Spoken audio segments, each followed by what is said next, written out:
Welcome back, guys. We are in Emotional Intelligence 2.0, and we are hitting each one of the 4 competencies through all the strategies listed for these, because under the plan, to just refresh, it says you choose one competency to work on, and you only choose, 3 strategies amongst all of them that are given. It's trying to really narrow down the work that you're going to be putting into one of these skills that you're wanting to grow in, right? So anyway, my great friend Scott and I are just kind of doing a flyby of some of these, and we are in numbers 6 to 10 today, and we're going to just briefly cover each of these. And number 6 is watch yourself like a hawk. I'm watching you. Watch yourself like a hawk. That's right. By the way, last night during the Celebrate Recovery lesson, which if we didn't mention it before, we offer Celebrate Recovery here at Christ Community on Monday nights at 7 o'clock. We are located in Westchester, Pennsylvania, Christ Community Church. Love to have you. But I mentioned when it comes to identifying a weakness to work on, same concept. They say, choose one weakness at a time. Sounds like a good strategy. Yeah. Okay, so watch yourself like a hawk. Yep. Basically, we need to become experts. The authors are teaching us we have to become experts on ourselves. I mean, I think it's also from the position like a hawk, really high up. You know, when there's an emotional circumstance happening, I think of there's like a low-lying storm cloud, and hawk, you're supposed to kind of rise above it, gain some perspective. I think that's what this is about. Yeah, it's really the idea of just gaining an objective understanding of our own behavior. As we'll see in just a few, I believe, asking ourselves why we do what we do. All right. Number 7. Keep a journal about your emotions. Now, I did start to do this a while ago. But you have a gratitude one. Along with my gratitude journal. And my gratitude journal has continued, but my emotional journal, I'm a grateful believer who struggles with keeping up with my emotional journal. Journaling is hard for a lot of people, I think. But if I were to say anything, I would tell people to definitely practice the gratitude one, because that one seems like it's a much worthier cause to keep being intentional about. But I think going along with number 6, I do think that it is best to at least kind of log into what your emotions are doing, where you're at emotionally, that kind of thing. Yep.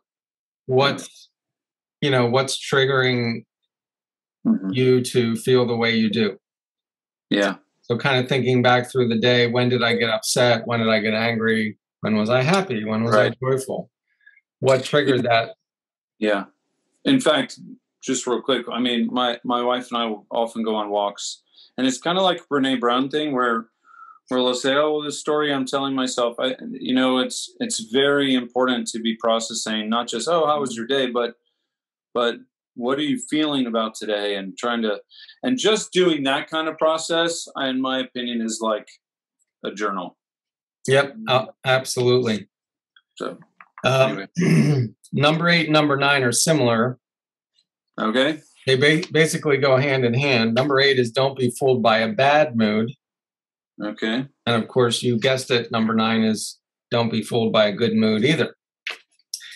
So they're just reminding us that when we feel like we're stuck in a bad mood, and again, I'm sorry to repeat myself, but just so happened I taught this same concept last night. Not so much mood, but when I'm stuck in a pattern of thinking. So similarly, as volitional beings, we can always choose. Even when I'm feeling down, I can choose to say, I prefer to say something that's true from the scriptures. So, for example, I might say, Lord, I may be lacking joy right now, but in your presence, there is fullness of joy. That's the greater truth, Psalm 16:11. So remember, reminding us not to be stuck, because moods change. Yes. Truth does not. Yes. I've told people to try the 2 breath drill, or we've talked about that. Take 2 breaths at least, or if it's something bigger, we actually let our kids do a take 5. And if there's something conflict that they've had with each other, we'll let them just take 5, just to get a handle on the emotion of it, right? Because it's saying it's not great to make big decisions, or at least good decisions from that place. That's right. That's right. But 9 as well, right? Don't be fooled by a good mood. It's not always good to make it's not always the best decision to make from a good mood, right? That's right.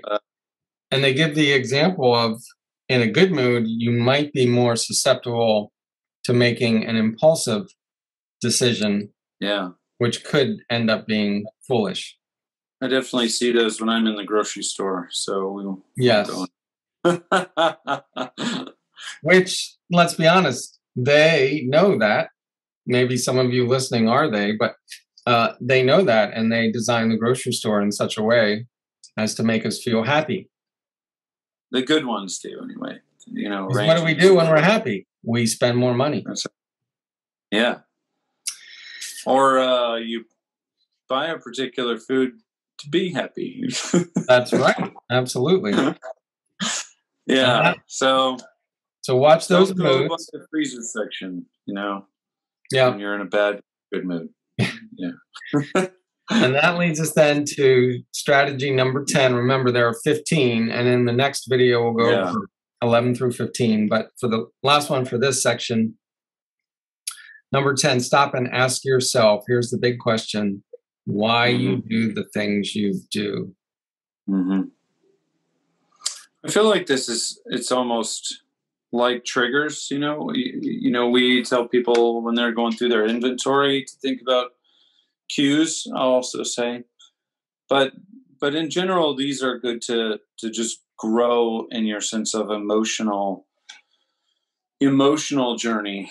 It's often like a body of water, like depending on the circumstance, person, activity, can either be a rainbow or a storm, and it's just good to know why you're reacting the way you are. So this is really what we work on in counseling or coaching to some degree.